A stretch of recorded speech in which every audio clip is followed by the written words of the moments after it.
میرے بھی گناہ تجھے دے اور تجھے جہنم میں ڈال دے، مجھے جنت میں ڈال دے۔ ماں بھی وہاں پر یہ کہہ دے گی۔ اب یہ پریشان پھر رہا ہوگا، میرے رب کی قدرت دیکھیے، اب یہ پریشان پھر رہا ہوگا تو ایک بندہ ایک طرف کھڑا ہوا ہوگا، وہ اس سے پوچھے گا میاں تو کیوں پریشان ہے؟ وہ کہے گا یار ایک نیکی میری کم پڑ گئی ہے، اماں نے نہیں دی، ابا نے نہیں دی، بیوی نے نہیں دی، جن دوستوں کو ساری زندگی کھانا ٹھوستا رہا انہوں نے نہیں دی، کوئی بھی وفادار نہیں، سب بے وفا کو کوئی بھی نیکی دینے کے لیے تیار نہیں۔ تو وہ کہے گا بس یہ بات ہے یار، یہ لے میرے پاس ہے ہی ایک نیکی، میرے پاس ہے ہی ایک نیکی، تیری تو ایک نیکی کم ہے نا، اس لیے جنت میں جانے سے رکا ہوا ہے، اور میرے پاس ہے ہی ایک نیکی تو میں تو ویسے بھی جنت میں نہیں جاؤں گا، تو یہ نیکی میرے کام کی نہیں ہے، تو لے لے، تو چلا جا جنت میں، میں نے تو ویسے بھی جہنم میں جانا ہے۔ تو یہ اللہ تعالیٰ تو سب دیکھ رہے ہوں گے کہ یہ ہو رہا ہے، تو وہ بندہ بھاگا بھاگا خوشی خوشی جائے گا، یا اللہ میں نیکی لے آیا ہوں، تو اللہ تعالیٰ فرمائیں گے کس سے لے کر آیا ہے؟ تو کہے گا یا اللہ ایک تیرا بندہ ہے، فرمایا اس کو بلا کر لا میرے پاس۔ تو وہ شخص آئے گا، اللہ تعالیٰ اس سے پوچھیں گے تو نے کیوں دی؟ کہا اللہ جب ایک نیکی پر اٹکا ہوا تھا تو میرے پاس تو نیکی ایک تھی، تو مجھے تو پتہ ہے کہ میں تو جنت میں جاؤں گا ہی نہیں، تو میرا تو کام نہیں بن رہا ہے، تو اس کا کام بن جائے۔ تو اللہ تعالیٰ فرمائیں گے اچھا تو مجھ سے زیادہ سخی بنتا ہے، چل جا اب اس کے ساتھ تو بھی جنت میں چلا جا۔ تو اعمال جو ہیں وہ انسان کے ہر جگہ کام آئیں گے، کوئی رشتہ کام نہیں آئے گا، میدان حشر میں بھی کام نہیں آئے گا، پرصراط پر بھی کام نہیں آئے گا۔ ہاں ایک رشتہ ہے، ایک رشتہ ہے جو اس دنیا میں بھی ہمارے کام آ رہا ہے اگر ہم اسے کام میں لانا چاہیں، قبر میں بھی وہ ہمارے کام آئے گا اگر ہم اس کے ساتھ نبھائیں، میدان حشر میں بھی ہمارے وہ کام آئے گا اگر اس کے ساتھ ہم نبھائیں۔ اور وہ رشتہ کیا ہے؟ وہ رشتہ ہے محمد رسول اللہ صلی اللہ علیہ وسلم کے ساتھ بحیثیت امتی ہونے کے، اور ان کا ہمارے ساتھ بحیثیت نبی ہونے کے۔ اب ہم دونوں پر ایک دوسرے کا حق، جیسے اولاد پر ماں باپ کا حق ہے، ماں باپ پر اولاد کا حق ہے، پڑوسی کا پڑوسی پر حق ہے، استاد کا شاگرد پر حق ہے، اسی طرح نبی پر امت کا حق ہے اور امت پر نبی کا حق ہے۔ نبی پر امت کا کیا حق تھا؟ نبی پر امت کا حق یہ تھا کہ جتنے بھی احکامات، جو بھی اللہ تعالیٰ کے پیغامات، جو بھی احکام ہیں وہ امت تک پہنچائے جائیں۔ حضور علیہ الصلوۃ والسلام نے اس ذمہ داری کو پورا کرنے کے لیے 23 سال جو ہے وہ محنت اور کوشش کی۔ ان 23 سال میں سے 13 سال مکہ مکرمہ میں ظلم، تشدد، تکلیفیں برداشت کی، کانٹے سہے، کچرے ڈالے گئے، آپ کے جو ہے وہ سجدے کی حالت میں اونٹ کی اوجڑیاں ڈالی گئیں، آپ کے گلے میں کپڑا ڈال کر اس کو بل دیا گیا، آپ کی آنکھیں مبارک جو ہے وہ باہر نکل آئیں، آپ کے دم گھٹنے لگا، اتنی تکالیف۔ طائف کے میدان میں اتنا مارا گیا کہ آپ کا پورا جسم لہو لہان ہو گیا، آپ کے جسم کا لہو نکل کر آپ کی نالین پاک پر گرا، ٹھیک ہے نا، آپ کی نالین پاک سے زمین پر گرا، زخمی حالت میں۔ ایک مشرک کے باغ میں حضور علیہ الصلوۃ والسلام گئے، اس مشرک نے آپ کو زخمی حالت میں دیکھا، مشرک جانتا تھا کہ یہ موحد ہے، یہ توحید کی دعوت دیتا ہے، یہ میرے بتوں کی مخالفت کرتا ہے، لیکن اس کے باوجود حضور علیہ الصلوۃ والسلام کی کنڈیشن اتنی کمزور ہو چکی تھی کہ وہ مشرک بھی نرم پڑ گیا۔ وہ حضور علیہ الصلوۃ والسلام کو فوراً لے آیا، سائے میں بٹھایا، پانی پلایا۔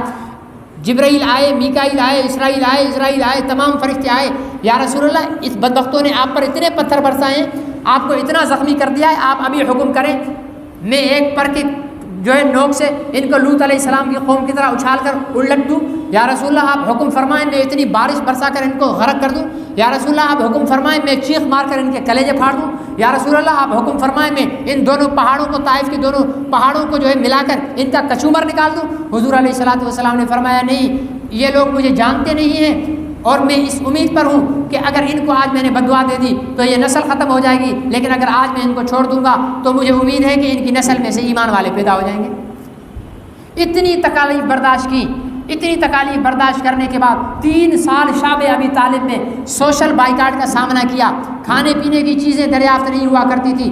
اتنی تکالیف برداشت کرنے کے بعد جب مدینہ منورہ کی طرف ہجرت فرمائی تو 10 سال مدینہ منورہ میں بھی بیٹھ کر نہیں کھایا، بلکہ 10 سال کے اندر 27 مرتبہ جہاد کیا، اور ہر جہاد میں اپنے صحابہ کرام کی جانوں کے نذرانے پیش کیے، اپنے دندان مبارک شہید کروائے، زرہ کی کڑیاں پیوست کی، 3 پتھر پیٹ پر باندھ کر خندق کو کھودا۔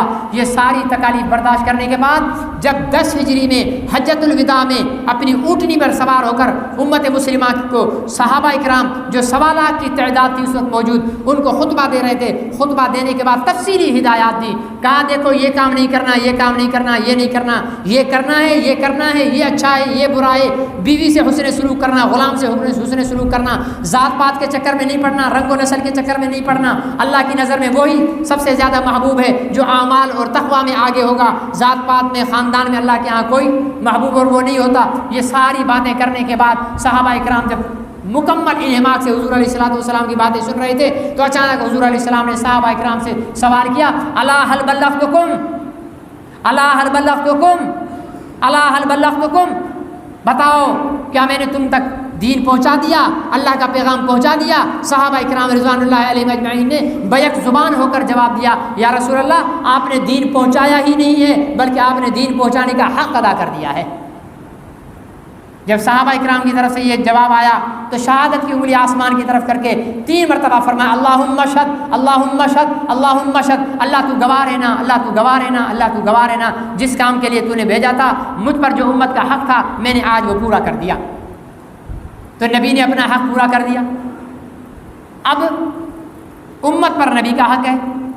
اگر حضور علیہ السلام یہ ساری تکالیف برداشت نہ کرتے تو آج میں یہاں بیٹھ کر قرآن و حدیث کی بات نہیں کر رہا ہوتا، کسی عیسائی کے گھر میں پیدا ہوتا، کسی ہندو کے گھر میں پیدا ہوتا، کسی سکھ بھیل بھاگڑی کے گھر میں پیدا ہوتا۔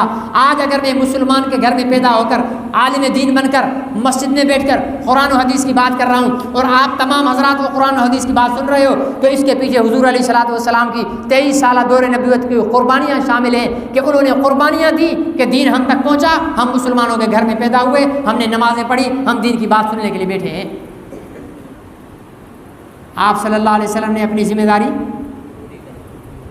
کیا کر دی؟ پوری کر دی۔ اب امت پر حضور علیہ السلام کا حق قرآن پاک میں فرمایا، فالذین آمنوا بہ وعزروہ ونصروہ واتبعوا النور الذی انزل معہ اولئک هم المفلحون۔ فرمایا کہ ایمان والوں کے لیے سب سے پہلے کامیاب ہونے کے لیے، کامیابی کے لیے کیا چیز چاہیے؟ امت پر نبی کا حق کیا ہے؟ فرمایا کہ فالذین آمنوا بہ، سب سے پہلا حق یہ ہے کہ اس نبی پر ایمان لاؤ، وعزروہ اور اس کی دل سے تعظیم و توقیر کرو، ونصروہ اور اس کی مدد کرو، واتبعوا النور الذی انزل معہ اور اس کے بعد اس قرآن کی اتباع کرو جو اس پر نازل کیا گیا ہے۔ ترتیب دیکھو اللہ نے بیان کی ہے، میں نہیں کہہ رہا، کسی مولوی ملا کی نہیں ہے۔ 3 چیزوں کا تعلق نبی کی ذات کے ساتھ ہے۔ آمنو بہ، اس نبی پر ایمان لاؤ، عزروہ، اس نبی کی توقیر و تعظیم کرو، نصروہ، اس نبی کی مدد و نصرت کرو۔ جب یہ 3 کام کر لو، ایمان بھی لے آؤ، نبی کی عزت اور عظمت بھی کر لو، نبی کی مدد بھی کر لو، تو اب تم پر لازم ہو جائے گا کہ قرآن پاک کی اتباع کرو۔ ڈائریکٹ قرآن پاک کی اتباع نہیں کرنی ہوگی، ایمان بھی نہیں لائے، مدد بھی نہیں کی، عزت بھی نہیں کی، ڈائریکٹ قرآن پڑھنا شروع کر دو گے، جہنم میں جاؤ گے۔ قرآن پڑھنے کے لیے پہلے نبی پر ایمان لانا ضروری ہے، پھر ان کی عزت و عظمت کرنا ضروری ہے، پھر ان کی مدد کرنا ضروری ہے، پھر قرآن پڑھو گے تو فائدہ ملے گا۔ پھر اللہ تعالیٰ نے دوسری جگہ فرمایا، النبی اولیٰ بالمؤمنین من انفسہم وازواجہ امہاتہم، یہاں پر تمام کا تمام حق امت پر بیان فرما دیا۔ فرمایا النبی اولیٰ بالمؤمنین من انفسہم، فرمایا کہ نبی کا حق ایمان والوں پر ان کی جان سے زیادہ ہے۔ ایک حق میرا ہے میری جان کے لیے، میری جان کا حق کیا ہے؟ میں آرام کروں، میں کھاؤں، میں پیوں، میں پلوں، تندرست اور صحت مند رہوں۔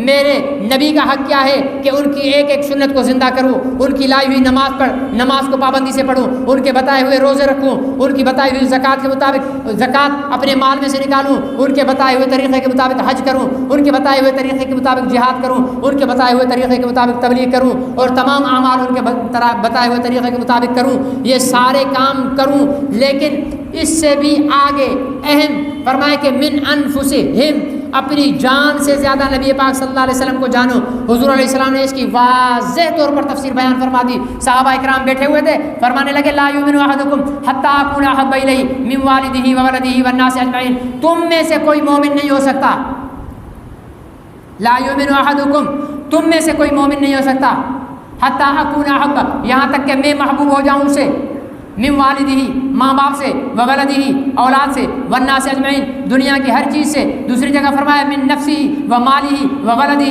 جان سے، مال سے، اولاد سے زیادہ جب تک میں محبوب نہیں ہو جاتا تب تک مومن نہیں ہو۔ اب میرا آپ سے سوال ہے، مجھے پتا ہے آپ لوگوں پر نیند کا غلبہ ہے، آپ سے زیادہ مجھ پر نیند کا غلبہ ہے، میں جبری بات کر رہا ہوں۔ سوال میرا یہ ہے، حضور علیہ السلام نے فرمایا لا یؤمن احدکم، تم میں سے کوئی مومن نہیں ہو سکتا جب تک کہ مجھ سے محبت نہ کر لے۔ سامنے وہ تم کون تھے؟ بولتے نہیں ہو؟ حضور علیہ السلام کے سامنے تم کون تھے؟ جن کو حضور مخاطب کر رہے تھے وہ کون تھے؟ صحابہ تھے۔ اب آپ سے سوال یہ ہے، صحابہ نماز پڑھنے والے تھے یا نماز چھوڑنے والے تھے؟ روزہ رکھنے والے تھے یا روزہ چھوڑنے والے تھے؟ جہاد کرنے والے تھے یا جہاد چھوڑنے والے تھے؟ زکوٰۃ دینے والے تھے یا زکوٰۃ چھوڑنے والے تھے؟ حج کرنے والے تھے یا حج چھوڑنے والے تھے؟ صحابہ اکرام کے اعمال 100/100 تھے، اعمال میں وہ کم نہیں تھے۔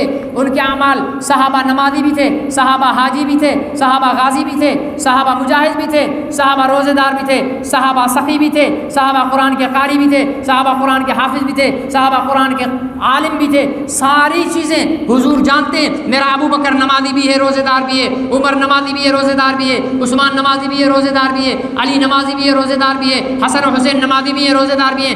لیکن ان کی نمازوں روزوں کے باوجود کیا فرما رہے ہیں؟ فرمایا لا یؤمن احدکم، ہاں کہیں نمازوں کے چکر میں پڑھ کر مجھے مت بھول جانا، کہیں روزوں کے چکر میں پڑھ کر مجھے مت بھول جانا، کہیں حج و زکوٰۃ کے چکر میں پڑھ کر مجھے مت بھول جانا۔ یاد رکھو تمہارے اعمال تب تک قبول نہیں ہوں گے جب تک مجھے محبوب نہ بنا لو۔ اعمال تو ایمان پر قبول ہوں گے نا، ایمان ہی نہیں ہوگا اگر مجھے محبت نہیں کرو گے۔ لا یؤمن احدکم، تم میں سے کوئی مومن نہیں ہے حتی اکون احب الیہ من والدی وولدی والناس اجمعین، یہاں تک کہ مجھے اپنی جان، مال، اولاد، ماں باپ سے زیادہ محبوب نہیں کر لیتا، تب تک مومن ہی نہیں ہے۔ اب آپ اندازہ لگا لو، ہمیں اپنا احتساب کرنا چاہیے، ہمیں حضور علیہ الصلوۃ والسلام کی ذات کتنی محبوب ہے۔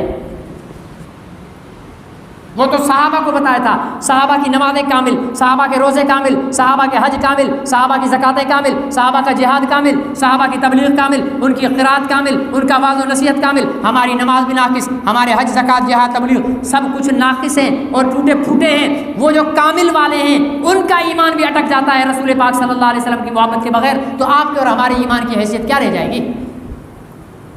اگر ہم نے اپنی نمازوں کی قیمت بڑھانی ہے، اگر حج و زکوٰۃ کی قیمتیں بڑھانی ہے، اعتکاف، تراویح، قرآن پاک کی تلاوت کی قیمت بڑھانی ہے، تو پھر ایک ہی کام کرنا پڑے گا، اپنے دلوں میں حضرت محمد رسول اللہ صلی اللہ علیہ وسلم کی محبت کو بتکلف پیدا کرنا پڑے گا۔ بتکلف کا معنی کیا ہے؟ کوشش کر کے پیدا کرنا پڑے گا۔ اگر کہیں کمزوری نظر آ رہی ہو تو اپنے دل میں پھر اس کا احتساب کر کے اس چیز میں کوئی چیز ہمیں حضور علیہ الصلوۃ والسلام سے زیادہ محبوب نظر آ رہی ہے، اس پر تھوک ڈال کر پھر ہم نے اپنی زبان سے اقرار کرنا ہے، نہیں یا رسول اللہ آپ مجھے سب سے زیادہ پیارے ہیں۔ کہیں بیوی زیادہ نظر آ رہی ہو، ہم نے تھوک پھینک کر کے نا یا رسول اللہ ایک نہیں کروڑوں بیویاں آپ پر قربان ہیں، ہمیں اولاد زیادہ محبوب لگ رہی ہے، ہم فوراً زبان سے کہیں یا رسول اللہ ایک نہیں کروڑوں اولاد آپ پر قربان ہو، ہمیں ماں باپ زیادہ محبوب نظر آ رہے ہو، ہم تھوک پھینک کر کہیں یا رسول اللہ ایک نہیں کروڑوں ماں باپ آپ پر قربان ہے، ہمیں جائیداد، مال و ملکیت نظر آ رہی ہے۔ قرآن پاک میں اللہ تعالیٰ نے فرمایا، واضح طور پر فرمایا، قل ان کان آباؤکم وابناؤکم وازواجکم وعشیرتکم واموال اقترفتموها وتجارۃ تخشون کسادها ومساکن ترضونها احب الیکم من اللہ ورسولہ وجہاد فی سبیلہ۔ رشتے گنوائے، ماں باپ، بھائی اور مال ملکیت، مکانات اور یہ تمام دنیا کی چیزیں اگر تمہیں اللہ کے رسول سے اور جہاد سے زیادہ محبوب ہیں تو پھر اللہ کے عذاب کا انتظار کرو۔ اللہ کا عذاب تو آیا ہوا ہے، حاجی نواز شریف کیا ہے؟ اللہ کا عذاب ہے۔ عمران خان کیا ہے؟ اللہ کا عذاب ہے۔ زرداری کیا ہے؟ اللہ کا عذاب ہے۔ حکمران ہمارے کیا ہیں؟ اللہ کا عذاب ہے؟ نہیں اللہ کا عذاب، اور یہ ایسا عذاب ہے کہ ہم خود ان کو ووٹ دے کر اپنے اوپر مسلط کر چکے ہیں۔ یہ اللہ تعالیٰ کا عذاب ہے۔ ظالم حکمران خدا کی طرف سے عذاب ہوتا ہے۔ اس سے بڑا ظلم کیا ہوگا کہ آپ کا گیس بھی مہنگا، آپ کی بجلی بھی مہنگی، ٹھیک ہے نا جی، آپ کا تیل بھی مہنگا، آپ کی دکان پر بھی ٹیکس، آپ صابن کی چکی خریدو اس پر بھی ٹیکس، آپ پانی کی بوتل خریدو اس پر بھی ٹیکس، ہر چیز پر۔ آپ کو پتہ ہے اسمبلی کے اندر ممبران قومی اسمبلی کے لیے کھانے پینے کا ایک ہوٹل ہے، کھانے پینے کا ایک ہوٹل ہے، اس میں ہمارے پاس روٹی کتنے کی ملتی ہے تنور پر؟ ہاں 20 روپے کی ملتی ہے روٹی، اور وہاں پتہ ہے کتنے کی ملتی ہے اسمبلی کے ممبر کو؟ 1.5 روپے کی۔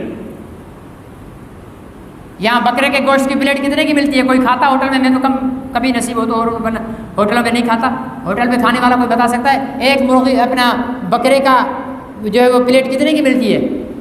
میرا اندازہ تکا لگا رہا ہوں، مجھے پتہ نہیں ہے، 250-300 روپے سے تو کم کی نہیں ہوگی نا، بکرے کی گوشت کی، کتے کے گوشت کی نہیں، ٹھیک ہے نا جی، بکرے کے گوشت کی 250-300 روپے کی پلیٹ۔ ہمارے یہاں کتا بھی چلتا ہے، گدھا بھی چلتا ہے، پاکستان میں تو سب کچھ چلتا ہے نا جی، تو 250-300 روپے کی پلیٹ ملتی ہے۔ اور وہاں پر پتہ ہے اسمبلی کے ممبران جو ہماری قسمت کے فیصلے کرنے، جو ہم پر ٹیکس لگا رہے ہیں، ان کو کتنے کی ملتی ہے؟ 26 روپے کی پلیٹ ملتی ہے بکرے کے گوشت کی۔ مرغی کے گوشت کی 16 روپے کی پلیٹ ان کو ملتی ہے،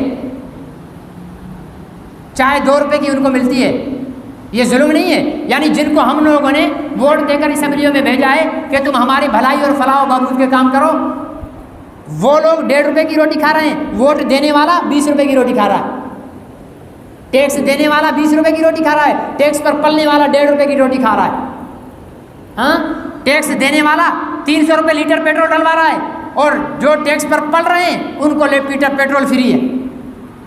ہم 65 روپے کا یونٹ بجلی کا استعمال کر رہے ہیں، انہیں بجلی فری ہے۔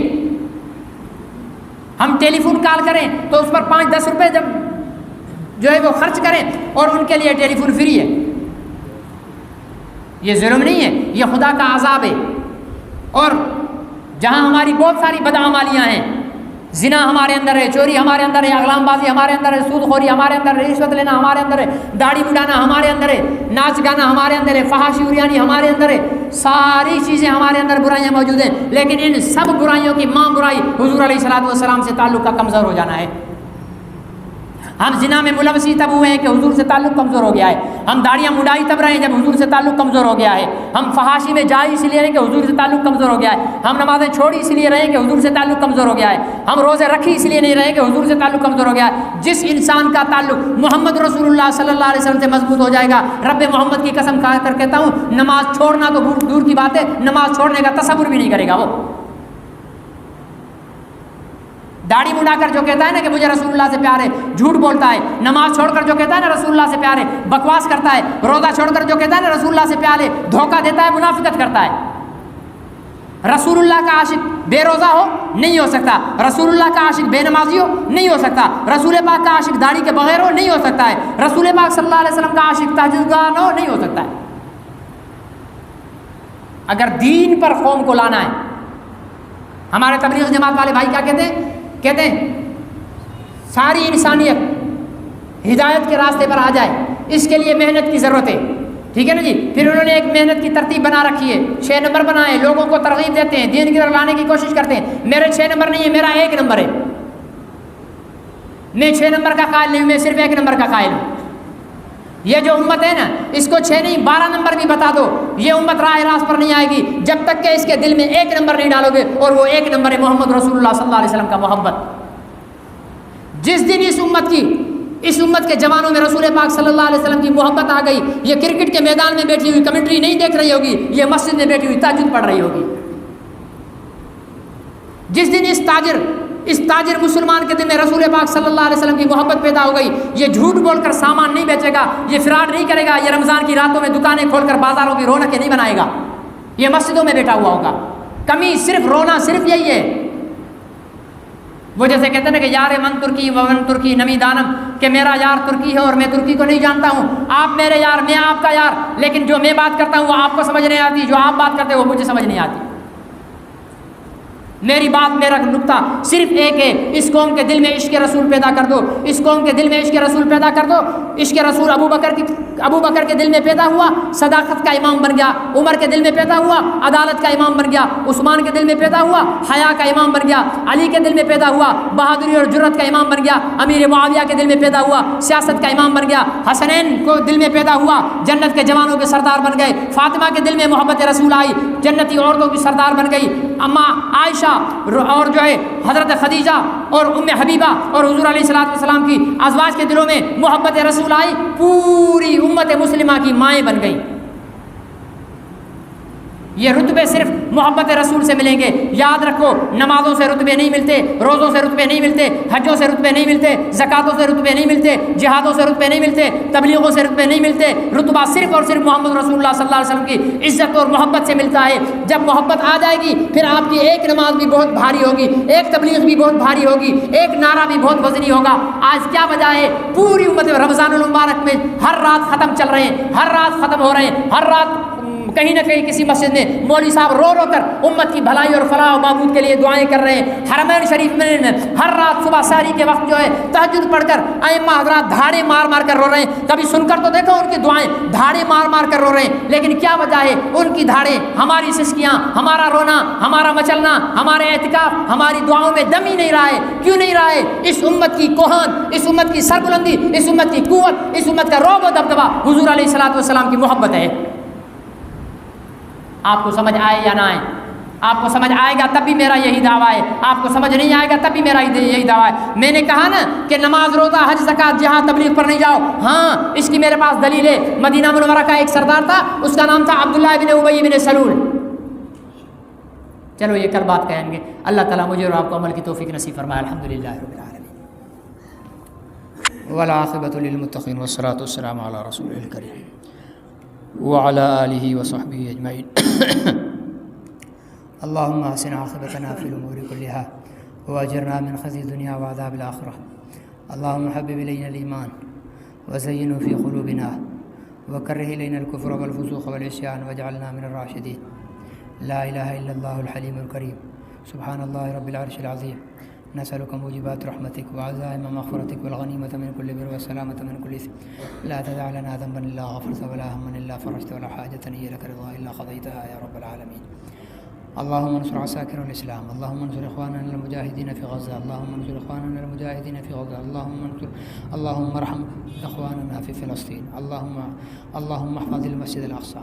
ربنا آتنا في الدنيا حسنة وفي الآخرة حسنة وقنا عذاب النار. ربنا تقبل منا إنك أنت السميع العليم وتب علينا يا مولانا إنك أنت التواب الرحيم. سبحان ربك رب العزة عما يصفون وسلام على المرسلين والحمد لله رب العالمين. وصلى الله تعالى على نبينا محمد وآله وصحبه أجمعين.